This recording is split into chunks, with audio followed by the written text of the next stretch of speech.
en este día quisiera preguntarle, yo no sé si usted tal vez ha pasado en su vida cristiana una época en la que pareciera que en lugar de avanzar camina hacia atrás o empeora por día. No sé si tal vez ha pasado una época en la que se siente perdido, sin un rumbo claro aún y a pesar de ser cristiano. Tal vez una época donde ha sentido una gran soledad aún en medio de la familia y en medio de la iglesia. O una época tal vez donde se ha sentido frustrado, incomprendido o con una sensación de fracaso total. No digo un día, no digo una semana, tal vez una época incluso de meses. Y en esos momentos usted se pregunta, bueno, ¿qué está pasando? ¿Qué es lo que está sucediendo en mi vida? ¿Por qué me siento así? Y algunas personas, estoy hablando en el ámbito cristiano, algunas personas tratando de dar una explicación te dicen, bueno, es que siento que mi vida está atravesando un desierto en este momento. ¿Se ha identificado usted en algún momento así, hermano? Estoy como atravesando un desierto. ¿Por qué un desierto? Porque en el contexto de la fe cristiana es un símbolo, es un símbolo, una figura de momentos de escasez. Cuando se habla de desierto, estamos hablando de momentos de escasez, de sequedad. Un desierto no es sinónimo a un lugar de vida, sino carente de vida.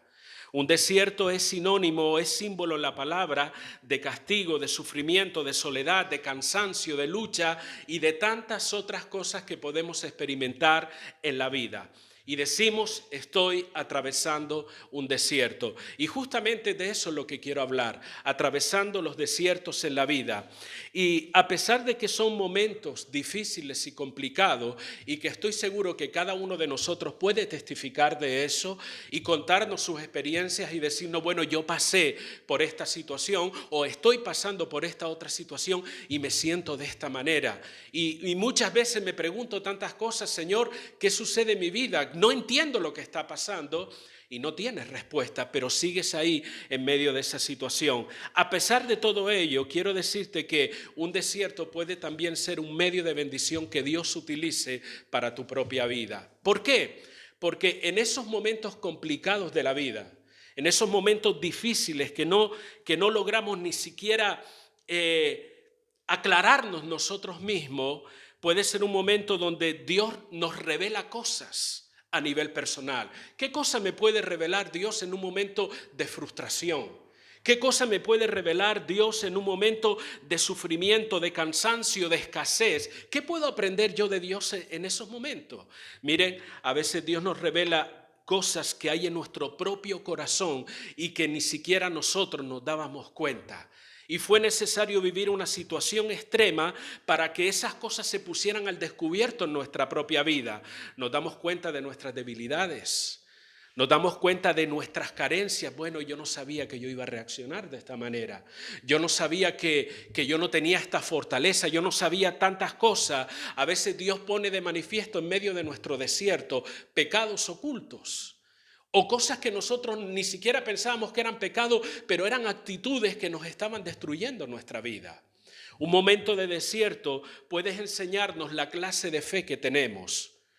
¿Por qué? Porque Dios sabe ya la clase de fe que hay en nosotros. Él es omnisciente, ¿lo recuerdan, hermano? Dios lo sabe todo, pero somos nosotros los que muchas veces no sabemos la clase de fe que tenemos. Y es necesario pasar por un momento determinado para que nos percatemos, para que nos demos cuenta y pensemos realmente. Yo pensaba que tenía más fe, que yo podía hacer frente a esta situación. A veces creemos tener mucha fe, pero resulta que estos momentos revelan que es poca la que tenemos. ¿Y cómo lo notamos? Lo notamos en la manera o en cómo afrontamos esa situación. Situaciones en las que se supone que un hombre y una mujer de fe debe actuar de una manera determinada y yo actúo de otra. ¿Qué ha hecho esa prueba? ¿Qué ha hecho ese desierto? Poner de manifiesto la clase de fe que tengo. A veces los desiertos nos dejan ver cuán lejos o cuán cerca estamos nosotros de Dios. Porque uno tiene momentos como estos, momentos de un culto, de adoración y de alabanza, y uno parece que está tocando el manto de Dios, que está tocando el trono de Dios. Y eso es bueno que usted se sienta de esa manera. Pero ¿saben? Cuando salimos de este contexto de la iglesia, de un tiempo de gloria y de bendición, y llega el lunes, y llega el martes y el miércoles, ahí es donde se va a ver realmente la clase de fe que tenemos nosotros. Cuando nos enfrentamos a ese jefe malhumorado, cuando tenemos un problema determinado en el hogar, cuando me falta esto, me falta lo otro, ahí es donde se va a ver la clase de fe. Y un desierto deja ver también eso, cuán lejos o cuán cerca estoy de Dios, si lo amo realmente o no lo amo, si estoy caminando en la carne o estoy caminando en el espíritu. ¿Cómo lo notamos? En nuestras propias decisiones. En las decisiones que tú y yo tomamos, nosotros demostramos diariamente en qué andamos, si en el espíritu o en la carne. Un desierto puede ser un medio de bendición. ¿Por qué? Porque nos enseña a depender y a confiar en Dios. Mientras uno no tiene ninguna necesidad, pareciera que no necesitamos nada, ¿verdad? Las cosas caminan, pero cuando la necesidad, el problema, la dificultad nos ataca y viene sobre nuestra vida, uno se da cuenta, yo necesito de Dios. Necesito que Él me ayude, necesito que Él intervenga en esta situación determinada porque no sé qué hacer. Entonces, ¿qué quiero decir? Un desierto, entiéndase como desierto, alguno está pensando, los de Gran Canaria, en las dunas de Maspaloma, no, o en el desierto del Sáhara, no estoy hablando de ese tipo de desierto, es símbolo de momentos de dificultad, símbolos de momentos donde incluso sientes que la presencia de Dios está lejos de ti. Momentos de frustración, momentos de cansancio, todo ese tipo de cosas habla o es símbolo de desierto. Pues un desierto nos enseña a depender y confiar en Dios. Nos lleva a puntos donde tenemos que tomar decisiones para realizar cambios en nuestra vida. Porque usted se ve en una situación determinada y dice, yo no puedo seguir de esta manera. Yo no puedo seguir así. Yo no puedo seguir tropezando con la misma piedra 1, 2, 3, 4 y 5 veces. Pero es en ese momento de desierto donde tú te vas a dar cuenta. Y entonces, ¿qué? Te impulsa a realizar cambios en tu vida. Porque te das cuenta de las carencias que tiene. Un desierto nos enseña a fortalecernos en Dios. Porque nos damos cuenta que en nuestras propias fuerzas nosotros no podemos seguir adelante. No podemos caminar. Necesitamos Dios. Revísteme de fuerza, ayúdame para sobrepasar estos momentos. ¿Se dan cuenta cómo un desierto en un momento determinado puede ser usado por Dios para bendecir tu vida? ¿Amén o no amén, hermano? Amén. No digan amén por compromiso, ¿vale? Pero seamos conscientes de esto. Ahora, ¿cómo llega un desierto a nuestra vida? Miren, no son el fruto de la casualidad, no aparecen porque sí, son el resultado de algo y tienen un origen determinado. Le voy a hablar rápidamente de 3 tipos de desierto. ¿Pueden haber más? Seguro que sí. Pero le voy a hablar de 3 tipos de desierto que es probable enfrentemos en nuestra vida. El primero de ellos es aquellos desiertos, aquellos momentos de dificultad que de alguna manera Dios nos lleva allí. Dios permite que pasemos por esos momentos. Son situaciones, como digo, a las que Dios nos lleva y Él permite en nuestra vida. ¿Para qué? ¿Para atormentarme? ¿Para hacerme daño? ¿Para hacerme sentir que no valgo nada? No, Dios lo permite para hacerte crecer, para hacerte madurar, para asemejarnos más a Cristo, para que Él pueda cumplir sus propósitos en nosotros. Y es necesario muchas veces, hermano, que Dios nos lleve a situaciones extremas, situaciones que a lo mejor no son agradables. Pueden incluso hasta ser dolorosas y pueden ser hasta peligrosas. Nosotros le llamamos pruebas en el ámbito cristiano también. Pero yo en esta mañana he decidido llamarle desiertos a los que Dios nos impulsa. Y lo podemos notar a veces en nuestra salud. La salud la vemos afectada ya no solamente por un día, una semana, un catarro que nos dura un mes, no, puede ser meses. Nuestra salud se ve afectada, puede ser un ataque a tu integridad. Personas comienzan a difamarte, a poner en duda tu testimonio, a decir que realmente no eres lo que dices ser.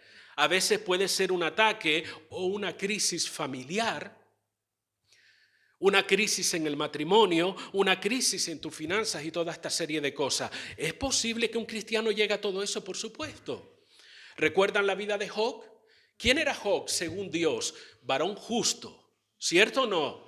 y temeroso de Dios, dice la palabra. Pero ¿quién de los que estamos aquí hemos sufrido lo que sufrió Job? Job perdió toda su familia prácticamente. Pudiéramos decir que pasó hasta su crisis matrimonial, porque su mujer, cuando lo vio, ¿qué fue lo que le dijo? Maldice a Dios y muérete, porque para estar así, ¿verdad? Sus amigos, que supuestamente venían como consejero a consolarlo, ¿qué le dijeron? Tú estás así porque has hecho algo malo, seguro, porque has pecado. Y él trataba de decir, yo soy íntegro, he andado en integridad, he hecho lo correcto. Fíjense que el hombre era tan temeroso de Dios que aún ofrecía sacrificio por sus hijos, por si habían pecado, dice la Escritura.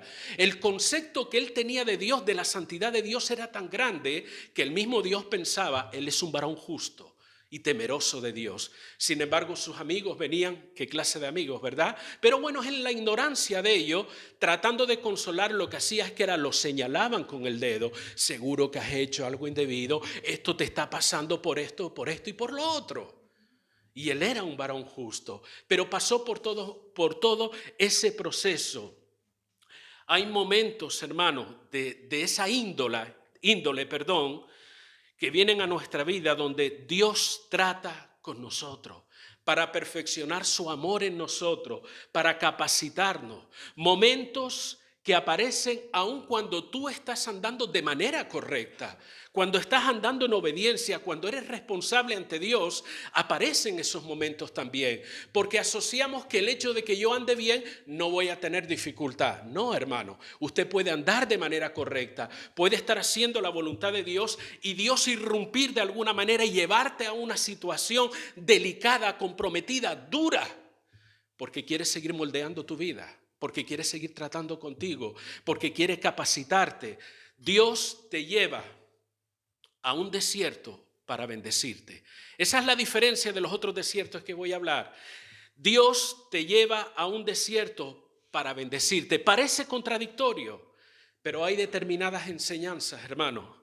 Hay determinadas bendiciones que solo podemos asimilar y entender en medio del desierto al que Dios nos lleva, aunque no lo comprendamos en ese momento. Y posible pasan meses, salimos de esa situación porque Dios fija sus tiempos, Dios fija su forma de hacer las cosas, y más adelante te darás cuenta que aquella situación por la que tú pasaste, Dios la estaba permitiendo para formar tu carácter, para enseñarte una verdad determinada, para que aprendieras a confiar en Él y a seguir sus pasos. Hay base bíblica para eso, porque eso suena muy bien.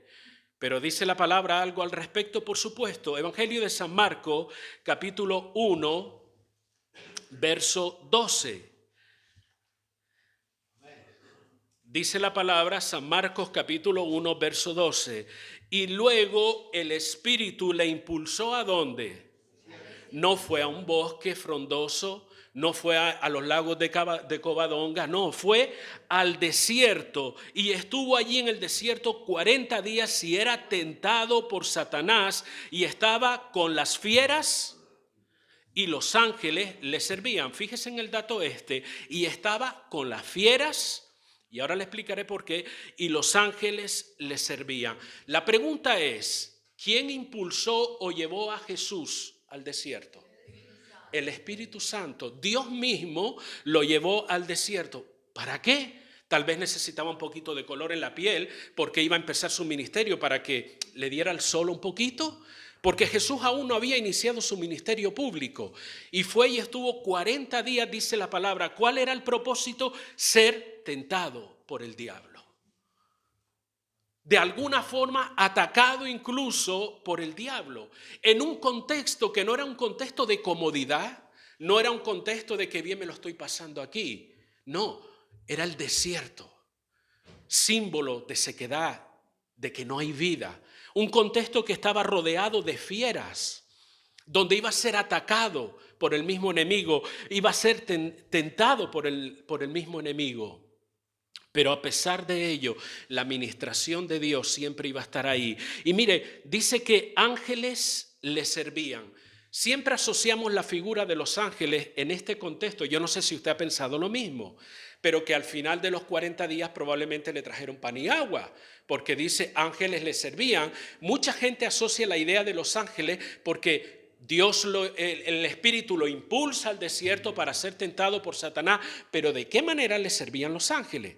¿Qué hacían esos ángeles mientras el Señor estaba ayunando y orando y siendo tentado por Satanás? Dice que les servían, pero ¿de qué manera? ¿Le daban comida por atrás? ¿Qué hacían? Miren, la Nueva Traducción Viviente de la Biblia dice de este versículo: y el Espíritu lo impulsó a ir al desierto y fue tentado por Satanás durante 40 días. Escuche, estaba a la intemperie entre los animales salvajes y los ángeles lo cuidaban. O sea, había un contexto de peligro, había fieras en ese desierto, pero en medio del desierto la protección de Dios siempre estuvo ahí también. Fue un desierto cuyo propósito era fortalecimiento para el inicio del ministerio del Señor Jesucristo. No fue un desierto por tomar malas decisiones, no. El mismo Dios lo impulsó, el Espíritu Santo, a ir a ese tiempo donde Dios iba a estar fortaleciendo su vida, donde Dios mismo y el Señor Jesucristo, vamos a decir que fue un momento de preparación previo al ministerio público. Él se estaba fortaleciendo, llenándose del Padre, pero a la vez estaba siendo tentado por el mismo Satanás en un contexto, vuelvo a repetir, de peligro, pero la protección de Dios siempre estaba allí. Ese son el tipo del desierto al que muchas veces Dios nos lleva. Tú no entiendes, no comprendes por qué estás pasando una situación determinada. Sientes unos ataques fuera de lo normal que se prolongan durante meses, durante semanas, y dices, ¿qué está sucediendo? Es posible, después de examinarte a ti mismo, que te digas, yo estoy andando bien, no ando en pecado, pero ¿por qué estoy pasando por esta situación? Es probable Dios esté tratando con tu vida, llevándote a un desierto para fortalecerte, para cumplir un propósito determinado en tu vida. Ahora, todos los desiertos no son iguales. Hay desiertos en nuestra vida que son el resultado de escuchar la voz no de Dios, sino del diablo, y de tomar malas decisiones. Hay ese tipo de desiertos también, y a veces se sufre las consecuencias de darle lugar a la voz de Satanás y de actuar impulsivamente. ¿Y quién de nosotros puede levantar la mano y decir, yo nunca he actuado impulsivamente? Yo nunca he tomado una decisión precipitada. Todos hemos tomado en algún momento dado decisiones precipitadas, impulsivas, que no nos paramos en un momento dado a decir, Señor, ¿es tu voluntad lo que voy a hacer? ¿Está de acuerdo a tu palabra la decisión que voy a tomar? Sino sencillamente y por inercia tomamos decisiones sin valorar, sin pensar si es o no del agrado de Dios. Y esas decisiones muchas veces están motivadas por el engaño del propio enemigo, por el temor que infunde sobre nuestra vida, porque nos sentimos en un momento de presión determinado y él se vale de esa situación y actuamos impulsivamente. ¿Y qué pasa? Que esa decisión me lleva a otro tipo de desierto. Son desiertos más complicados, momentos en que no supimos discernir la voz de Dios. Es más, en esas situaciones reaccionamos porque en nuestro interior pensábamos que hacíamos lo que era correcto. Porque tal vez pensamos, bueno, esto es lo más lógico, lo más razonable, lo que debo hacer. El sentido común dice que debo hacer tal cosa.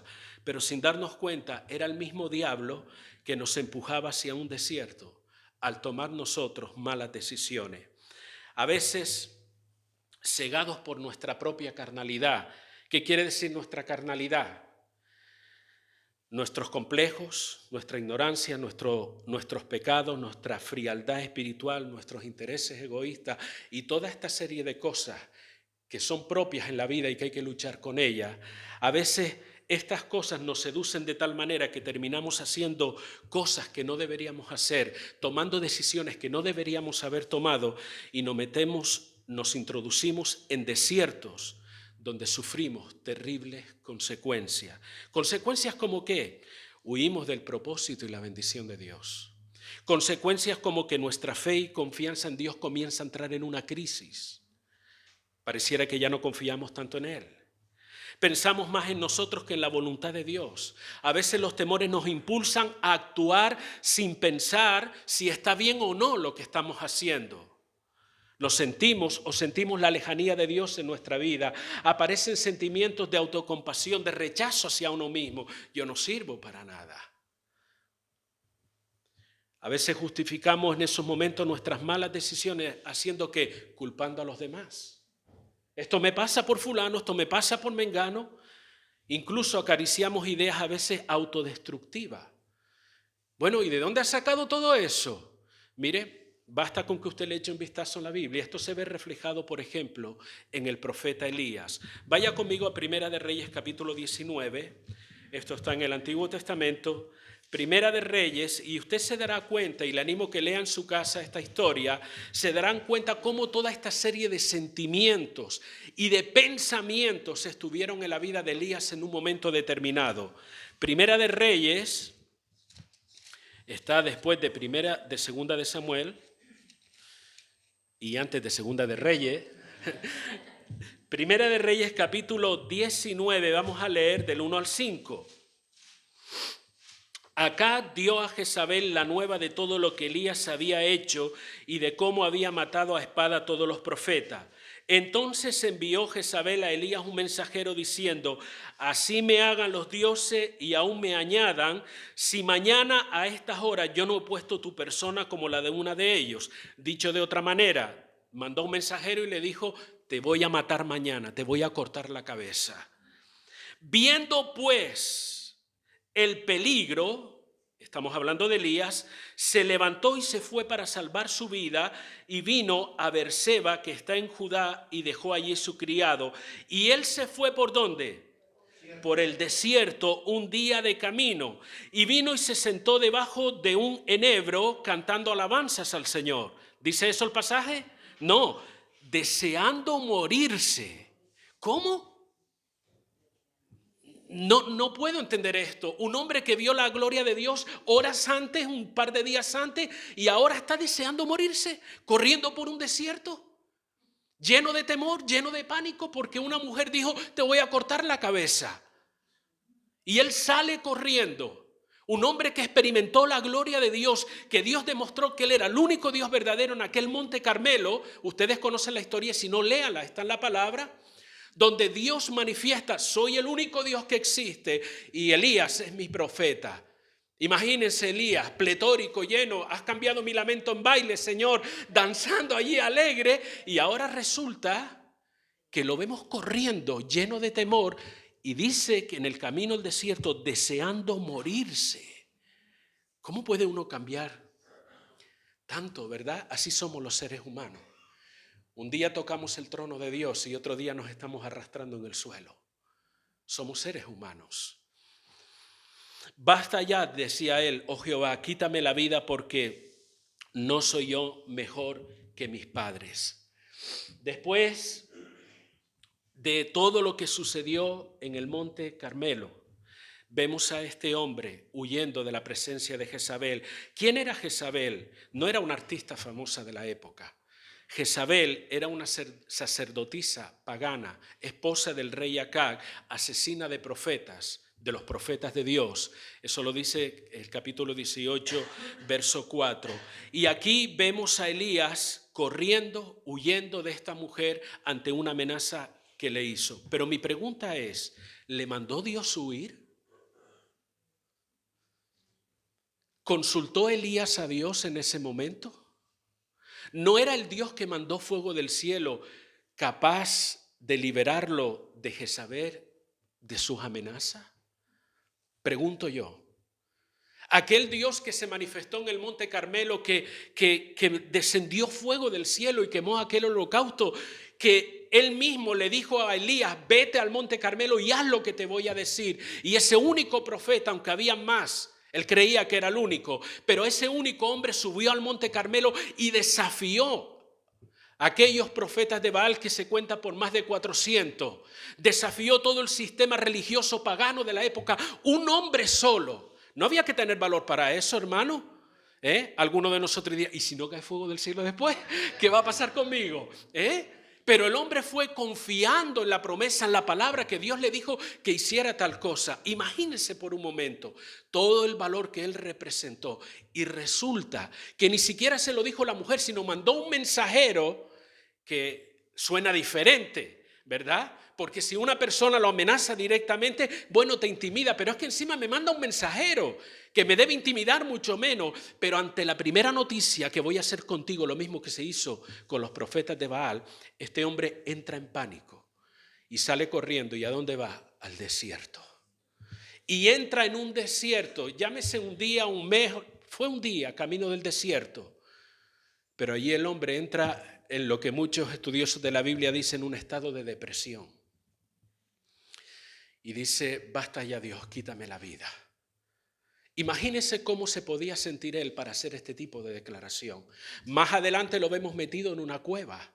El hombre ensimismado, metido en aquella cueva, escondido, huyendo de todo. Y Dios tiene que intervenir y tratar con él. Y le dice, Elías, ¿qué haces aquí? Dicho de otra forma, Elías, este no es el lugar de un profeta de Dios. Pero allí estaba ese hombre. ¿Por qué? Jezabel representa o es símbolo de Satanás. Y ante una palabra determinada, él entró en pánico y entró en un desierto. En un desierto que lo llevó a incluso desear la muerte. A un desierto de frustración. A un desierto de lejanía incluso de Dios, que Dios tuvo que intervenir. A veces, hermano, escuchamos voces que no tenemos que escuchar. Voces que son infundadas o infundidas, usted sabe cómo se dice de la manera correcta, por el mismo Satanás. Tal vez puede venir a través de un consejero, de un vecino, de un familiar o de lo que sea. Y esa voz llega y usted entra en pánico y comienza a tomar decisiones de manera impulsiva, sin buscar la voluntad de Dios. Sin saber si a Dios le agrada lo que voy o no voy a hacer, y actuamos rápidamente y al final que nos vemos en un desierto sufriendo serias consecuencias. Un tercer y último desierto es aquel que tiene que ver o al que llegamos por medio de nuestra rebeldía y de nuestra desobediencia. Bueno, pero eso no es para los cristianos, sí. Los cristianos muchas veces desobedecemos, ¿o no?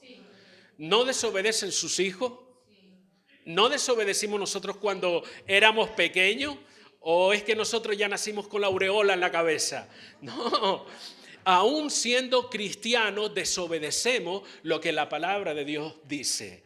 Y eso trae consecuencias y nos puede meter incluso en desiertos que pueden durar meses, que pueden durar años en nuestra vida, aunque a usted le parezca extraño. Y saben, es uno de los desiertos más peligrosos y habituales, aún en medio de las iglesias. ¿Por qué? Porque una actitud de desobediencia puede convertir tu vida y mi vida en un constante desierto. Y hay personas, hay creyentes que están atrapados, escúcheme bien este término, atrapados por años en conductas de pecado. Y usted dice, pero ¿cómo es posible que no se da cuenta? Pero ¿cómo es posible? ¿Cómo puede seguir con esa actitud, con esa forma de vivir si eso va en contra de la voluntad de Dios? La rebeldía y la desobediencia hizo que estuviesen atrapados en este tipo de desierto. ¿Cómo llega ese desierto a mi vida? Cuando a sabiendas, cuando conociendo la verdad de Dios prefiero pasar por alto su palabra y hacer las cosas a mi manera y a mi voluntad. Esa es la puerta que nos da acceso a ese tipo de desierto. Cuando ignoramos, cuando desobedecemos, y cuando digo ignoramos, no estoy diciendo, no, es que yo no lo sabía, no. Siendo consciente de lo que dice la palabra, lo paso por alto. Hablo de ese ignorar. Cuando ignoramos y desobedecemos, nos adentramos a un terreno lleno de fieras y ataques del enemigo. El desierto de la desobediencia nos lleva a vivir con un descontento en nuestra propia vida. Nos lleva a sentir que nuestra vida no tiene propósito ninguno. El desierto de la desobediencia impide que alcancemos muchas bendiciones que Dios tiene preparada para nosotros. Nos da la sensación de que no avanzamos, de que simplemente estamos dando vueltas sin llegar a ningún lado. ¿No ha sentido eso usted en alguna ocasión? Yo sí. Para que nadie se sienta mal, yo sí lo he sentido. He sentido que digo, pasan meses y parece que no estoy llegando a ningún lugar. Pareciera que siempre estoy dando vueltas a lo mismo, que no avanzo, que no hay nada nuevo en el Señor para mí. Muchas veces nos sentimos así. Comienza a sentir una atracción en la vida de uno hacia las cosas del mundo. Cuando estamos en el desierto de la desobediencia, pareciera que el tema Dios ya no nos atrae tanto. Porque hay una cosa que sucede, hermano. Cuando uno se aleja de Dios, no te quedas en un punto muerto o en el medio. Cuando te alejas de Dios, te estás acercando a otro lugar. Te acercas al mundo, al pecado, a lo que Dios no le agrada. Cuando te alejas del mundo y del pecado, te acercas a Dios. ¿Me están entendiendo, hermano? Pero cuando uno anda en el desierto de la desobediencia y de la rebeldía, te estás alejando de Dios y comienzan a traerte aquellas cosas que un día dejaste. Aquellas cosas a las que un día renunciaste porque entendías que era pecado. Ahora ya no las ves tan feas. Ahora dice, oye, ¿por qué no? Y terminas deseando aquello de lo cual un día te alejaste. En el desierto de la rebeldía y la desobediencia manifestamos desinterés por alcanzar nuevos logros en Dios. Nos envolvemos en un tipo de vida llena de temores, de críticas, de murmuración y de mucho más. Vale, Pepe, pero demuéstramelo con lo que dice la Biblia. Números capítulo 14, y ya voy terminando. Números capítulo 14 es una historia que recientemente hablamos, pero con respecto a otra cosa. Capítulo 14 del libro de Números, esto está en el Antiguo Testamento, y lo sitúa un poquito en el contexto de lo que dice el pasaje que es muy conocido por todos.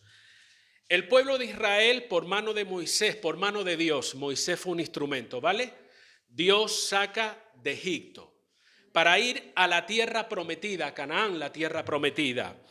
Y nos dice la palabra en ese contexto del pasaje que llegan a las fronteras de Canaán. Entonces Moisés envía 12 hombres para que fueran a inspeccionar la tierra. Conocen la historia, ¿verdad? Esos 12 hombres vienen de regreso, ustedes lo saben, y vienen, oye, realmente esa tierra es buena. Esa tierra fluye leche y miel. Es una forma simbólica de hablar para decir que era una tierra buena, una tierra productiva. Y durante 40 días estos hombres estuvieron recorriendo toda la tierra, y pudieron comprobar por sí mismos que era lo que Dios había dicho. Esa era la tierra que ya Dios le había dado, que tenían que tomar posesión de ellas. Pero ustedes saben que en un momento determinado el informe cambió. 10 de aquellos hombres comenzaron a decir lo que no era. Comenzaron que allí habían gigantes, que ellos eran como saltamontes al lado de ellos, que era una tierra que traga a sus moradores y toda esta serie de cosas. ¿Y eso qué hizo? Envenenar al pueblo.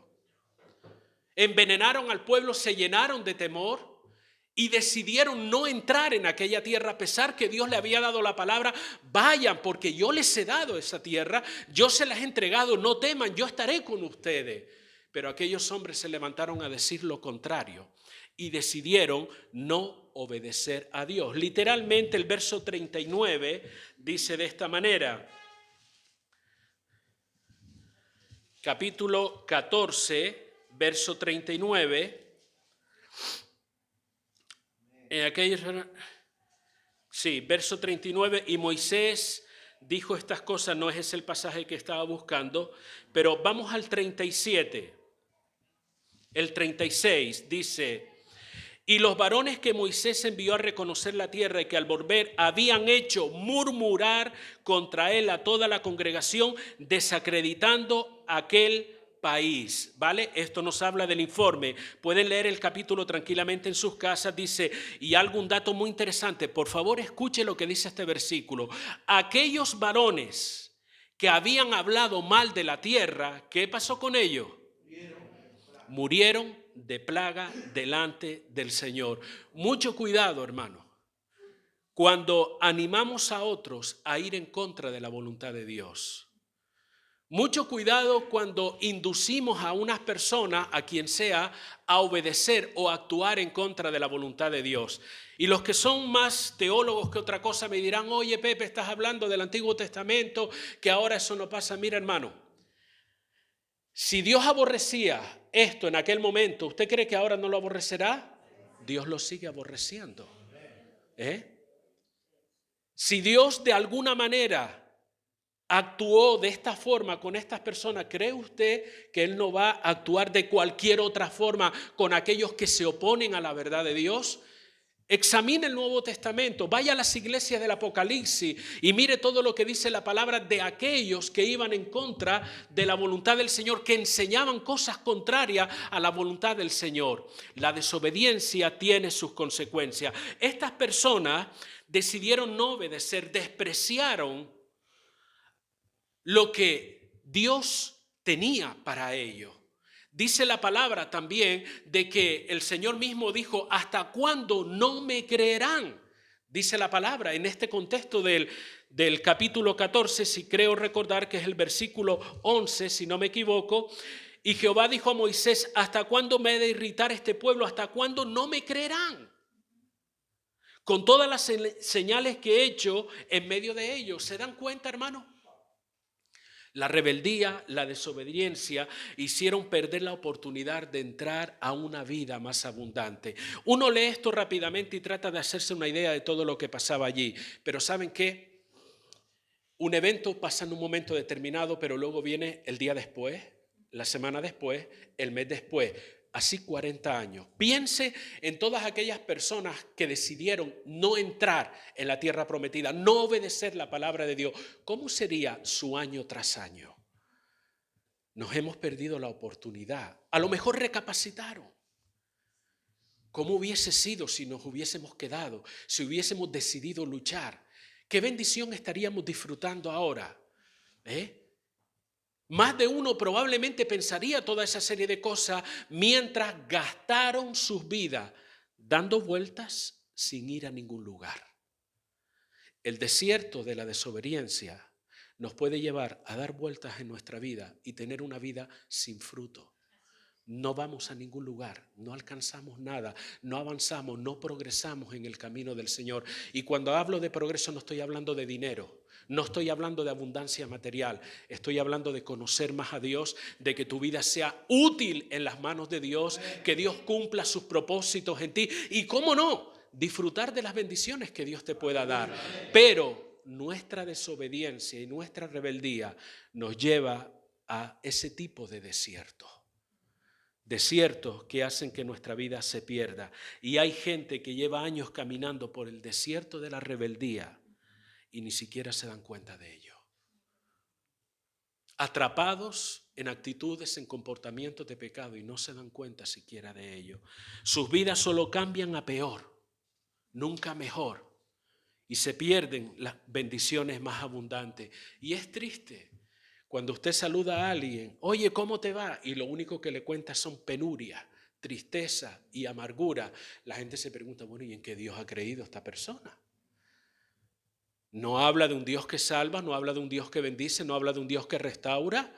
Vale, puedo entender que hay una época, un momento determinado donde uno pasa dificultades, pero es que año tras año y que no sale de esa situación, ¿qué está pasando? Deberías preguntártelo. ¿Es posible que tal vez mi desobediencia me haya llevado a ese punto, a ese desierto en mi vida? Termino, hermano, en esta hora. Debemos mirar hacia dentro de nosotros mismos. Pero como a veces somos tan listos al mirar, debemos pedir que el Espíritu Santo intervenga y nos haga ver lo que hay dentro de nosotros, ¿vale? Porque la tendencia, suelo repetirlo mucho, solemos ser muy condescendientes con nosotros mismos. Somos muy hábiles para juzgar la vida de los demás, pero la nuestra, somos un poquito más condescendientes, ¿no? Pero deberíamos pedirle al Señor, como el salmista decía, examíname, oh Dios. No dijo que él mismo, no, examíname, oh Dios, y ve si hay en mí camino de perversidad. Creo que si estás atravesando un desierto, no sé cuál es, pero tú deberías o tienes la responsabilidad de saber qué tipo de desierto es posible que estés atravesando. Igual ninguno, pero es posible que mañana te toque uno. Bien sea porque Dios te lleva a un punto determinado o porque tus malas decisiones impulsivas y guiados por la voz de tu propia carnalidad o el enemigo te meten en situaciones complicadas. Deberíamos preguntarnos, Señor, Estoy en medio de un desierto y no me he dado cuenta. Tal vez esta sensación que tengo de abandono, esta sensación de que no avanzo, esta sensación de inconformidad, se debe tal vez a que estoy atravesando un desierto determinado y no me he percatado de ello. Pídele al Señor que te examine y te ayude a ver por dónde estás caminando. Amén, hermanos. Puede ser que estés atravesando el desierto de Dios. Puede ser que estés atravesando el desierto al que te ha llevado tus malas decisiones o al que te ha llevado tu rebeldía o desobediencia. Pregúntate todo esto y luego busca la voluntad de Dios para andar como es debido. Busca la voluntad de Dios para que enderece tus pasos, para que te ponga en la senda correcta.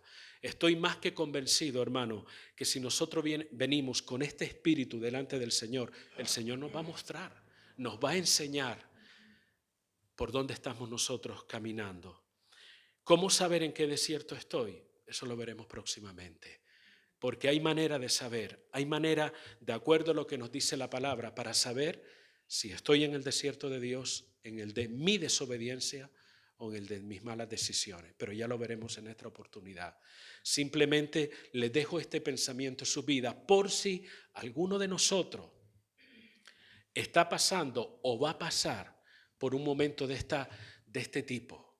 Piensa en todo ello. Que el Señor te guíe, te dé dirección, te dé sabiduría a través de su palabra. Busca a Dios. No vivas porque sí, no vivas por inercia, hermano. No hagas las cosas porque hay que seguir haciéndolas. No, pregúntate, ¿por dónde estoy caminando? Y si hay ciertas señales en tu vida, ¿estoy atravesando algún desierto, Señor? ¿Qué tipo de desierto es? Porque quiero andar como es